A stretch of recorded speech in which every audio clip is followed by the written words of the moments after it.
जो क्रिएटिनिन है ये क्या करता है हमारे बॉडी के अंदर, इसके क्या फंक्शंस है? पहली बात तो ये है कि जो क्रिएटिनिन जो है इसको हम लोग बहुत ही अंडररेटेड है ये। जैसे कि लोग समझते हैं कि only the protein is everything, लेकिन अगर प्रोटीन आपकी बॉडी में ब्लॉक्स बनाता है तो क्रिएटिनिन इसको वो बूस्ट देता है। अच्छा। तो this is as important, right. तो और बहुत से लोग इसको मिसअंडरस्टूड करते हैं कि शायद ये कोई विटामिन है या ये कोई मिनरल है या ये कोई हार्मोन है। No, it's not like that. ये आपकी बॉडी के अंदर ही आपकी बॉडी में अमीनो एसिड बनाता है जो कि आपकी बॉडी के मसल्स के अंदर ऑलमोस्ट, ये जो आपकी मसल्स के अंदर 95% रहता है। ठीक है, तो ये इसका जो मेनली जो थारली इसका काम होता है वो ये होता है कि आपकी मसल्स को रीबिल्ड करना, आपकी मसल्स को ग्रोथ देना, आपकी मसल्स का स्पेशली जो लोग जिम करते हैं या जो लोग बहुत एथलीट हैं या जिम गोर्स हैं उनके लिए it's very important. It's important for the other people also, लेकिन इनमें दोनों में क्वांटिटी का डिफरेंस आ जाता है कि उनको कितनी लेनी चाहिए और उनको कितनी लेनी चाहिए। अच्छा, मतलब जिस तरह हमारे लिए प्रोटीन ज़रूरी है इसी तरह हमें क्रिएटिनिन भी जो है वो भी हमारे लिए ज़रूरी है। जी देखिए, हर चीज़ बहुत ज़रूरी है आपकी बॉडी के लिए, क्योंकि जो भी चीज़ अगर कुदरत ने पैदा की है तो दैट इज़ वेरी इंपॉर्टेंट। तो दैट्स द थिंग। ठीक है। अच्छा, ये मसल्स के लिए ज़रूरी है और ये बाकी हमारी बोन्स के लिए भी बहुत ज़रूरी है ये, या सिर्फ मसल्स के लिए ये काम आती है? देखिए, ये मसल्स के लिए है क्योंकि मसल्स ग्रोथ होते हैं और आपको पता है पूरी बॉडी जो है फंक्शन एक दूसरे के ऊपर डिपेंडेंट होती है, राइट। जैसे कि नेल्स के लिए है, हेयर ग्रोथ के लिए है, इन सब चीज़ों के लिए आप सब चीज़ें हैं। आपको हर चीज़ जो है वो क्वांटिटी में लेनी चाहिए। आप किसी भी चीज़ को निगलेक्ट नहीं कर सकते कि ये स्पेसिफिकली अगर इस चीज़ के लिए है तो स्पेसिफिकली उस चीज़ के लिए है। अब जैसे अगर आप इसकी फूड की बात करते हैं तो क्रिएटिनिन जो है सबसे ज़्यादा हाई जो है वो इस टाइम रेड मीट में है, बीफ में है। अच्छा, ठीक है। और उसी तरह सबसे कम जो है वेजिटेबल्स में पाई जाती है, डेयरी में पाई जाती है। बट हम ये नहीं कह सकते कि हम डेयरी ना लें और हम वो लें। There is also small quantity also that, लेकिन हमें दोनों चीज़ें ही लेके चलना है। तो दैट इज़ अ थिंग। और अगर इसकी आती है हमारी बॉडी के अंदर तो फिर क्या प्रॉब्लम्स आ सकती हैं, डेफिशिएंसी अगर इसकी हो जाए? इसकी डेफिशिएंसी इस तरह अगर होती है तो आपकी मसल ग्रोथ जो है, आपकी जो मसल लॉस होते हैं, आपकी मसल ग्रोथ नहीं होती, क्रैम्प्स आते हैं, इस तरह की आपको चीज़ें फेस करना पड़ती हैं। तो इसलिए आपको इसका बैलेंस रखना चाहिए, नॉट एक्सीड भी नहीं करना चाहिए, क्योंकि अगर आप इसको एक्सीड लेवल पे लेते हैं, कोई भी जो आपको सप्लीमेंट या फॉरेन बॉडी या कोई भी एक्स्ट्रा चीज़ जो एड लेते हैं, एर्गोजेनिक एड्स आप लेते हैं आउटसाइड ऑफ रिसोर्सेज से, वो आपको हमेशा डॉक्टर की प्रिस्क्रिप्शन के मुताबिक लेनी चाहिए, क्योंकि अगर आप वो बहुत ज़्यादा भी लेते हैं it could effect to your kidneys also, क्योंकि ये जी आपके लीवर को या इस तरह आपके ऑर्गन्स को डैमेज करता है। तो आपको जो चीज़ लेनी है वो अपने डॉक्टर की, जो आप मेडिकेशंस में ले रहे हैं वो डॉक्टर की उससे लीजिए, लेकिन अगर आप जो फूड भी ले रहे हैं तो वो बैलेंस आपको पता है कि इज़ वेरी इंपॉर्टेंट। तो ये एक दिन में मतलब अगर एक हेल्दी पर्सन है तो उसको एक दिन में कितनी इसकी क्वांटिटी चाहिए होती है इनटेक करने के लिए? देखिए, अब जैसे अगर नॉर्मल इंसान है, अब वो they are not into exercise और जिम और समथिंग लाइक दैट, तो उनके लिए 2 to 3 grams is fine, right. लेकिन अब जैसे आई एम लाइक मुझे वेट लिफ्टिंग और जिम का है, तो for me it's a 4 to 5 ग्राम।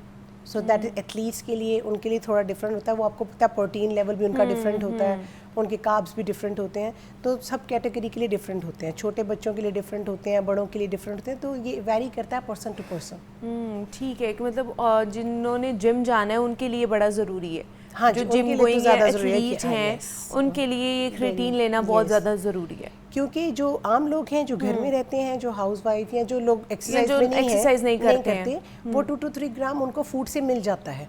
ठीक है, लेकिन जो लोग एक्सरसाइज करते हैं उनको फूड से प्रॉपर नहीं मिलता, तो उनको थोड़ा सा जो है आपको जो इनके सप्लीमेंट्स बने हुए हैं, अगर वेज हैं तो उनके लिए फिर लैब मेड सप्लीमेंट्स होते हैं, क्योंकि आपको लेंटिल्स में, सोया में, इन चीज़ों में मिलता ज़रूर है, बट उस लेवल का नहीं मिलता जिस लेवल का आपको बीफ में या फिश में या सालमन में इन चीज़ों में मिल जाता है। ठीक है, तो इसलिए उनके लिए लैब मेड होती हैं जो कि टोटली वेज होते हैं। और अगर आप वेज नहीं है तो ऑफ कोर्स फिर तो आपके पास बहुत सारी ऑप्शंस हैं ही है ना, कि आप जो है ना वो मीट का इस्तेमाल कर सकते हैं, और बाहर से जो बड़ी नॉर्मली आपको सप्लीमेंट्स मिल जाते हैं।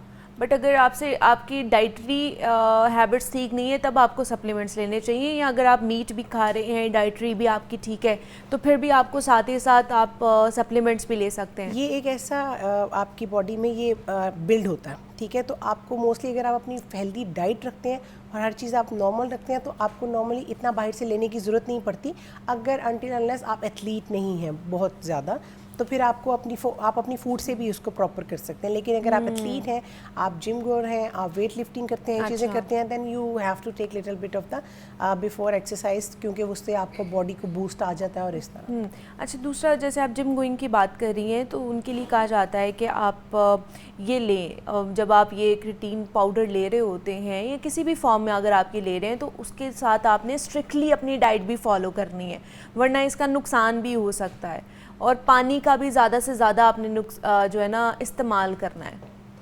अच्छा मुनीब भाई, इसमें ये है कि आपको मैं एक बात बताऊँ, ये सिर्फ स्पेसिफिकली इसलिए नहीं है कि आपने कैटीन लेना है तो आपने डाइट स्ट्रिक्ट रखनी है। ठीक है, आपको डाइट स्ट्रिक्ट करने की ज़रूरत नहीं है। There is a misperception in all over the world कि हमें लगता है कि हम क्रैश डाइट करते हैं तो ही हम जो है, ट्रेनर्स तो उनको यही बोल रहे होते हैं ना कि अगर आपने ये चीज़ लेनी है तो फिर आपको साथ एक तो पानी का ज़्यादा से ज़्यादा इस्तेमाल करना है, दूसरा आपने अपनी जो डाइट है ना वो बड़ी स्ट्रिक्टली जो है ना उसको फॉलो करना है। वही मैं आपको बता रही हूँ कि आप हमेशा सर्टिफाइड या जो लाइसेंस लोग होते हैं उनसे कोऑर्डिनेट करें, क्योंकि you no need to cut down your food anything. आप जब डाइट करते हैं तो this is not the diet, you need to change your entire lifestyle. I always say कि पहले भी आपके शो में हम बहुत दफ़ा बात कर चुके हैं कि हमेशा आपको लाइफस्टाइल पे फोकस करना चाहिए, क्योंकि डाइट क्रैश डाइट और इस तरह तो आप 2 दिन करेंगे, 2 महीने करेंगे, you can't follow that long term.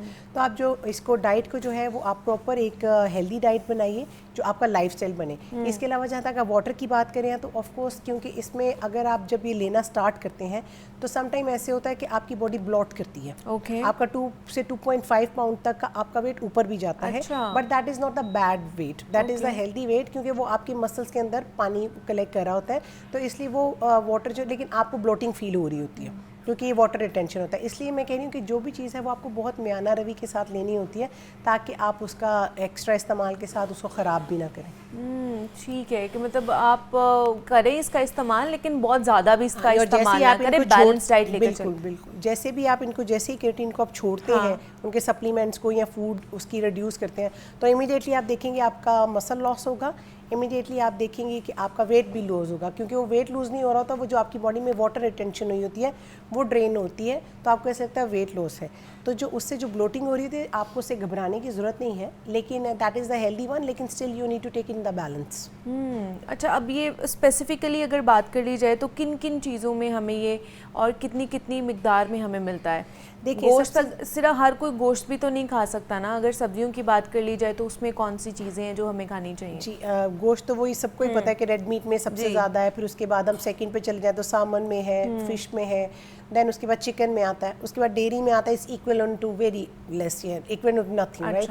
फिर उसके बाद वेजिटेबल्स में आता है, इट्स ऑल्सो वेरी लेस। तो उनके लिए है कि वो सोया प्रोडक्ट्स जो होती हैं, ठीक है, लेंटिल्स में आ जाता है, बीन्स में आ जाता है, वहाँ से ले लें, वहाँ से भी इतना ज़्यादा नहीं आता। तो इसलिए नॉर्मली जो है वो वेज लोग जो हैं उनका हमेशा से क्रिएटिन लेवल जो है वो 20 to 30% is lower than the जो नॉन वेज लोग हैं। जी, तो वो है, तो इसके उनको ये चाहिए कि अगर उनमें ये कमी आ रही है तो वो जो लैब मेड जो सप्लीमेंट्स होते हैं जो कि टोटल वेज होते हैं, तो आप वो यूज़ कर सकते हैं।